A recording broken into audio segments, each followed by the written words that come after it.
So ನಮಸ್ಕಾರ, ಹರಿ ಓಂ ಎಲ್ಲರಿಗೂ ನಮಸ್ಕಾರ. ಇವತ್ತು ಡಾಕ್ಟರ್ ಬಿ ಆರ್ ಅಂಬೇಡ್ಕರ್ ಅವರ Bharat Ratna doctor B R Ambedkar ಅವರ ಪುಣ್ಯಸ್ಮರಣೆ. ಅವ್ರಿಗೋಸ್ಕರ ಅವರ ಅನ್ವಯಿಗಳಾದಂಥ ಅವರಿಗೆ ನಾವು ಎಂದೆಂದೂ ಚಿರಋಣಿಯಾಗಿರ್ತೀವಿ. ಮುಂದೂ ಸಹ ನಾವು ಚಿರಋಣಿಯಾಗಿ ಇರ್ತೀವಿ. ಆದರೆ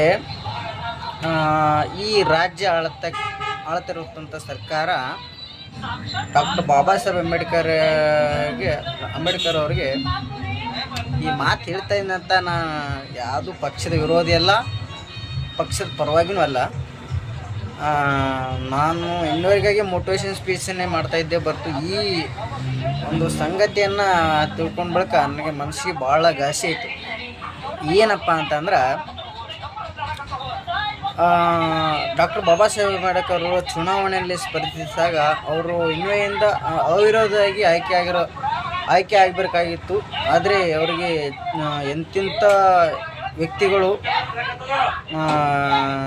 ಏನೋ ಅನ್ಎಜುಕೇಟೆಡ್ ವ್ಯಕ್ತಿಗಳು ಪಾರ್ಲಿಮೆಂಟ್ಗೆ ಗೆದ್ದು ಹೋದರು. ಆಗಿನ ಕಾಲದಲ್ಲಿ ಅಂಥ ಸಮರ್ಥವಾದಂಥ ವ್ಯಕ್ತಿಗೆ ಪಾರ್ಲಿಮೆಂಟಲ್ಲಿ ಒಂದು MLA ಸೀಟಾಗಿ, ಒಂದು MP ಸೀಟಾಗಿ ಕೊಡಲಿಲ್ಲ. ಅದೊಂದು ನಮಗೆ ಭಾಳ ಮನನೋವು ಅಂತ ಒಂದು ಸತ್ಯವಾದ ಮಾತು. ಆದರೂ ಅವರ ವಂಶ ಮತ್ತು ಅವರ ವಂಶದ ಹೆಸರುಗಳು ಇನ್ನೂವರೆಗಾಗಿಯೂ ಮುಂದುವರಿತಾನೇ ಇದ್ದಾವೆ.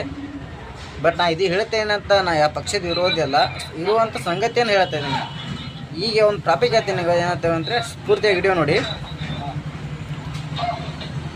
ನಮ್ಮ ಆಳ್ತಿರಕ್ಕಂಥ ರಾಜ್ಯ ಸರ್ಕಾರ ರಾಜ್ಯಾದ್ಯಂತ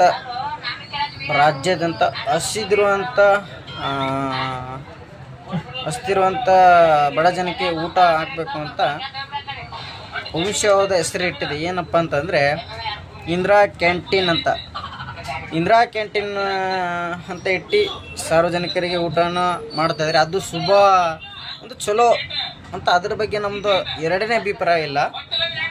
ಡಾಕ್ಟರ್ ಬಾಬಾ ಸಾಹೇಬ್ ಅಂತ ಹೇಳ್ಕೊಂಡು ತಿರುಗಾಡುವಂಥ ಈಗಿನ ಸಚಿವರು ಮತ್ತು ಈಗಿನ ಸರ್ಕಾರಗಳು ಇಂದಿರಾ ಕ್ಯಾಂಟೀನನ್ನು ಬಿಟ್ಟು ಡಾಕ್ಟರ್ ಬಾಬಾ ಸಾಹೇಬ್ ಅಂಬೇಡ್ಕರ್ ಕ್ಯಾಂಟೀನ್ ಅಂತ ಏಕೆ ಮಾಡಲಿಲ್ಲ ಅಂತಕ್ಕಂಥದ್ದನ್ನು ಈಗ ಪ್ರಶ್ನೆ ಮಾಡ್ತೀನಿ. ಡಾಕ್ಟರ್ ಬಾಬಾ ಸಾಹೇಬ್ ಅಂಬೇಡ್ಕರ್ ಅಷ್ಟು ನಾವು ಪ್ರೀತಿಸೇ ಮಾಡ್ತೀವಿ, ಅಷ್ಟು ಇದು ಮಾಡ್ತೀವಿ ಅಂತ ಹೇಳ್ಕೊಂಡು ತಿರುಗಾಡೋರು ಸರ್ಕಾರದಲ್ಲಿ ಅವ್ರದ್ದೇ ಆದಂಥ ಒಂದು ಹೆಸರನ್ನು ಇಟ್ಟು ದೀರ್ಘಕಾಲಾಗಿ ಬರ್ತಕ್ಕಂಥ ಒಂದು ಯೋಜನೆ ಏನಕ್ಕೆ ನಾವು ಸರ್ಕಾರ ಕಡೆಯಿಂದ ಮಾಡಿಲ್ಲ, ಇದು ಮಾಡ್ತಾ ಇರೋದು